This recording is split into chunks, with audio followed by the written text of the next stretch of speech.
Bugün Turraşlı'nın küçük talebiga binaen bir tüküm naynaq dapşaqlıdın ep geldi. Nimiş qıptı o? Azi dep bitme. Nimiş qığınını. Qarqaş qarsaydın mettoqda pıtlığından ayara südüme çapak. Lobnan sampuldan metkoydu zaboynan kızı Ayşen Pellek. Çırçaqadın Hasan Citaqdan sınısı Paten Dünçek.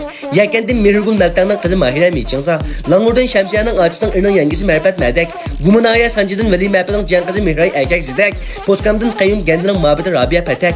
Lobnan Hangidin Davut Pijonun ayalı Ruqaya Bodka. Qarqaş Munatüydün İbrahim Qıçqaqның Nevrisi Sungul Büyüşi.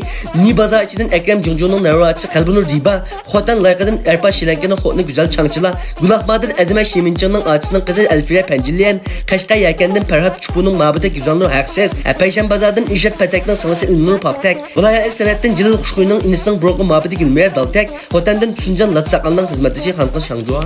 Mavla Qurub ketken deryanın tüygüsü kuyusunuz yaşıytu. Ma derakını uzat etmez. 15 santiyosu 25 santiyosu baytu der. Ekşinin çavası çıtkı yeyep. Satkan. Satsıma mundayak satmay mundak satkan.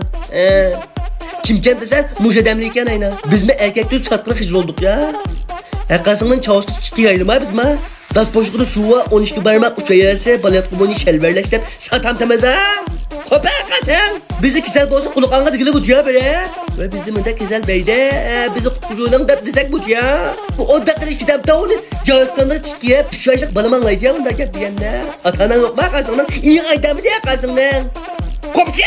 Satsanma, Arımxan'a çıkan, Arımxan'da dijital dep satkan makama malım bizge. Tordaşı olduğunu koymadı mı ne?